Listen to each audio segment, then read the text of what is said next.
Imagine the Caribbean Sea. Calm waters, a small fiberglass boat cutting across at a high speed. On board, 11 men, bags of narcotics, and weapons. They just might think they're invisible. Just another drug run. But overhead, a U.S. aircraft is tracking them. In seconds, the calm is shattered. A missile drops, streaking toward the boat. A flash, a roar, and the vessel is obliterated. 11 dead. These weren't just drug traffickers. Washington says they were members of Tren de Aragua, a Venezuelan gang newly designated as a foreign terrorist organization. This wasn't an arrest. This was a military strike. So what does a foreign terrorist organization designation mean? What can the U.S. government do with that? Well, let's find out.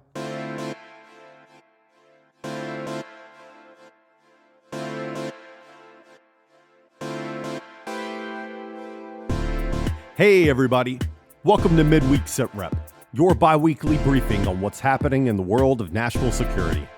My name is Jerry Fowler, and I'm your host. Every other week, I give you the context you need to see what's really going on, so you can stay mission-focused. Today's story isn't just about a boat being blown out of the water. It's about why the U.S. could do it. We're breaking down what an FTO designation actually is, how it's been used historically, and why the Trump administration applied it to a Venezuelan cartel. Because when a cartel gets labeled like Al-Qaeda, the rules of the game have changed overnight.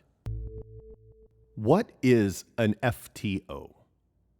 Well, it's a foreign terrorist organization designation, and it comes from a 1996 law, the Anti-Terrorism and Effective Death Penalty Act. It gives the Secretary of State the power to label foreign groups as terrorists if they threaten U.S. nationals or U.S. national security. So once that label is applied, it means several things. One, it's a federal crime for anyone under U.S. jurisdiction to support them. Two, their assets in U.S. banks are frozen.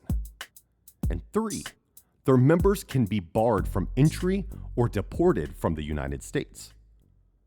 The FTO list is Washington's blacklist for the world. Once you're on it, you're radioactive.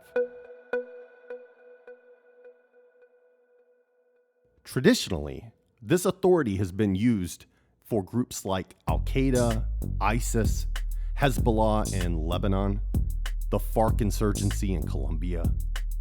These were ideologically motivated groups, insurgents, or terrorist movements waging organized campaigns of violence. It has not been used for street gangs. It has not been used for drug cartels. For nearly 30 years, the FTO tool was aimed at terrorists with ideology, not traffickers with speedboats. So where does this power come from? The authority sits in Section 219 of the Immigration and Nationality Act, added by the 1996 Anti-Terrorism and Effective Death Penalty Act. It says that the Secretary of State may designate an organization as a foreign terrorist organization if three conditions are met. One, the group is foreign. Two, the group engages in terrorist activity or retains the capability and intent to engage in terrorist activity. And three, the group's activity threatens the security of U.S. nationals or the national security of the United States. That's the legal test. And once those boxes are checked, the designation isn't just symbolic. It carries serious consequences. Material support becomes a federal crime, U.S. banks have to block assets, and immigration law bars members from entry. It takes just three findings: foreign, terrorist activity, and threat to U.S. national security for the Secretary of State to put an organization on America's terror list. This wasn't the first time that Tren de Aragua caught Washington's attention. In July 2024, under the Biden administration, the Treasury Department sanctioned Tren de Aragua as a significant transnational criminal organization. That move froze assets under U.S. jurisdiction and barred Americans from doing business with them.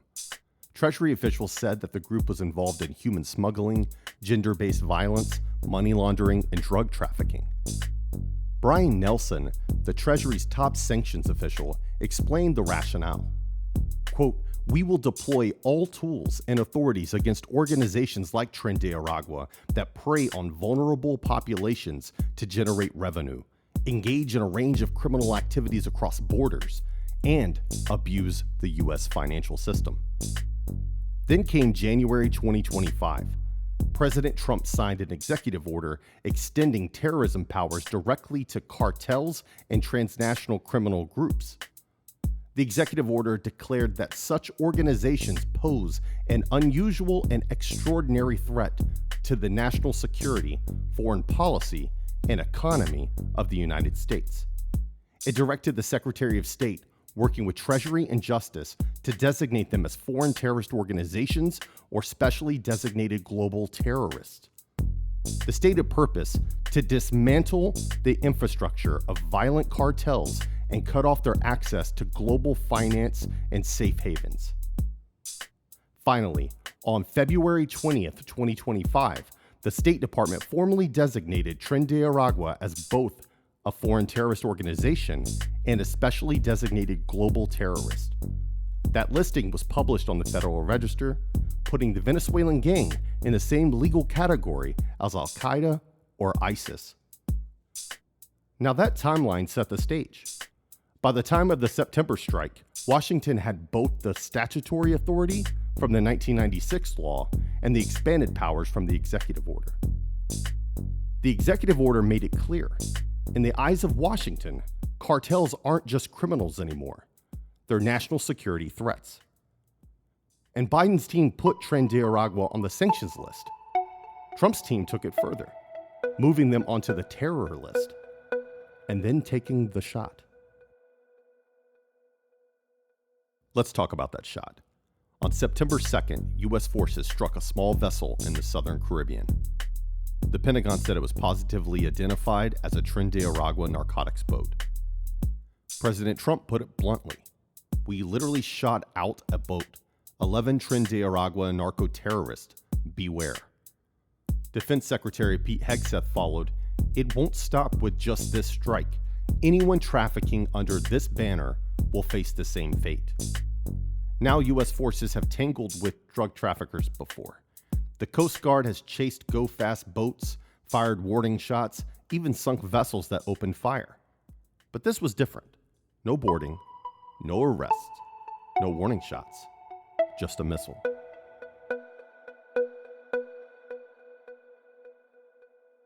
Now here's something important to clear up. Designating a group as a foreign terrorist organization doesn't automatically make them enemy combatants. And it doesn't itself authorize military strikes. The law is a law enforcement and financial tool. It criminalizes support, freezes assets, and blocks visas. So where does the power to strike come from? Administrations combine the designation with other authorities, such as counterterrorism authorities, like the 2001 authorization of use of military force, if they can argue that the group fits. Article 2 of the Constitution, which gives the president power to act in defense of U.S. national security. And in this case, a January 2025 executive order that framed cartels as a national security threat. The FTO label doesn't authorize missiles itself, but once it's applied, it gives Washington the footing to argue that counterterrorism powers and the president's own authority can.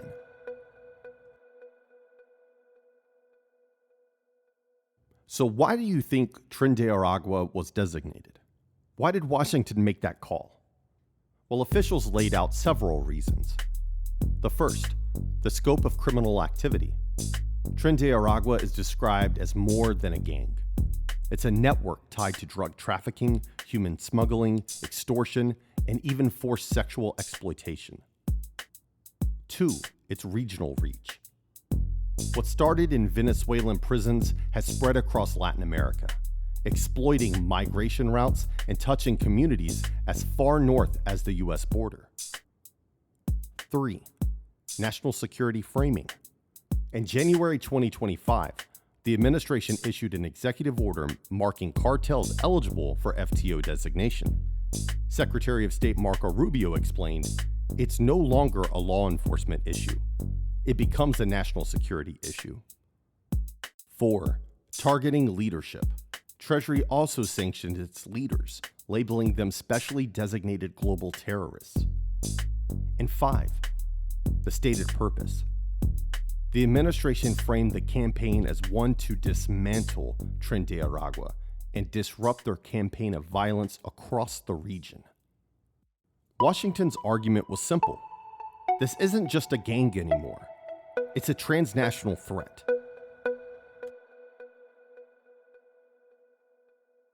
Here's the real shift. Military action against traffickers isn't new. The Coast Guard has fired on smugglers before. U.S. aircrafts have tracked drug planes, but those were law enforcement missions with military support. This was different. By leaning on a foreign terrorist organization designation, Washington crossed into new ground. It applied a counterterrorism tool, one built for groups like Al-Qaeda, to a cartel. That sets a precedent. Organized crime can be treated with the same authorities once reserved for insurgents. Supporters argue it was overdue. They say Tren de Aragua isn't just a gang. It's a violent network of smuggling people, running drugs, and terrorizing communities. In their view, law enforcement hasn't worked. Sanctions haven't deterred them, and treating them as terrorists was the only way to stop them. Now, critics push back. They argue the FTO law was never written to authorize missile strikes, only financial and legal penalties. Using it this way, they say, stretches the law, sidesteps Congress, and risks diplomatic fallout if every cartel can be labeled as a terrorist group. That's the debate. Is this a necessary evolution in how the U.S. fights cartels, or an overreach that sets a dangerous precedent? Supporters say that Tren de Aragua's terror had to be stopped. Critics say this stretches the law too far. Either way, the strike marks a turning point. This doesn't stop with Venezuela. Once a cartel is branded as a terrorist group, the impact ripples far beyond the Caribbean. Banks in Europe, shipping firms in Panama, insurers in London, even aid groups working along migration routes. All of them can find themselves exposed to the same liability as if they had done business with Al-Qaeda. Now, how is this different from being sanctioned? Sanctions freeze assets and bar transactions, but they're ultimately financial penalties.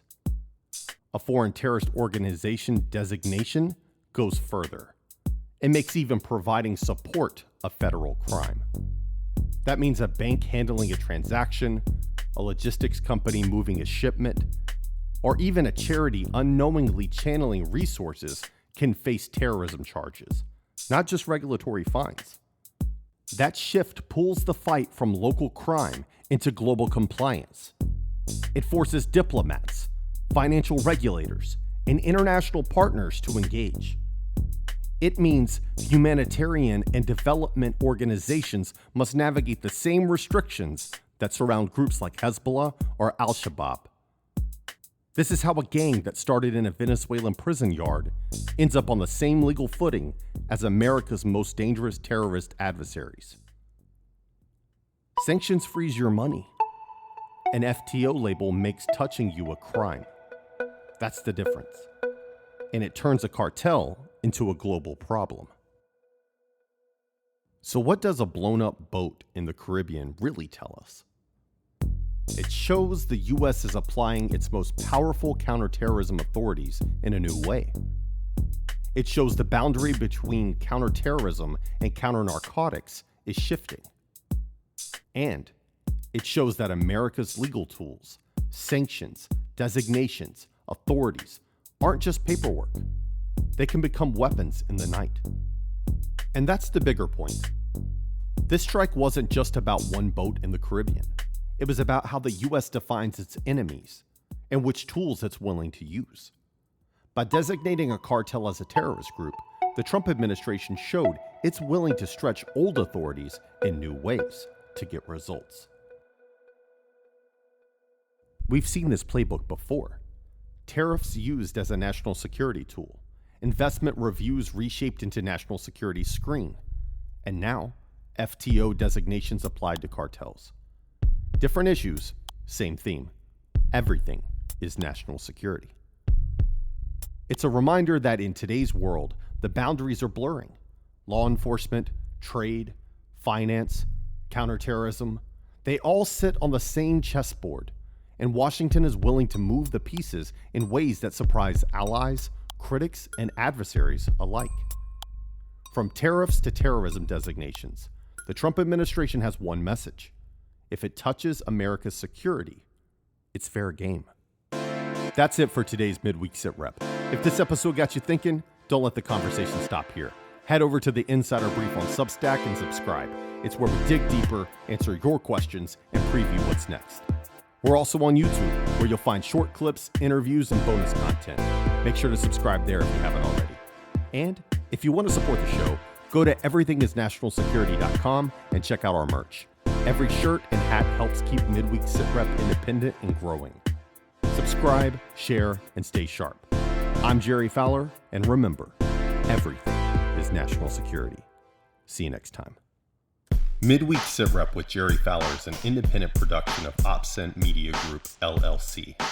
The information provided in this podcast is for general informational purposes only and does not constitute legal, financial, or professional advice.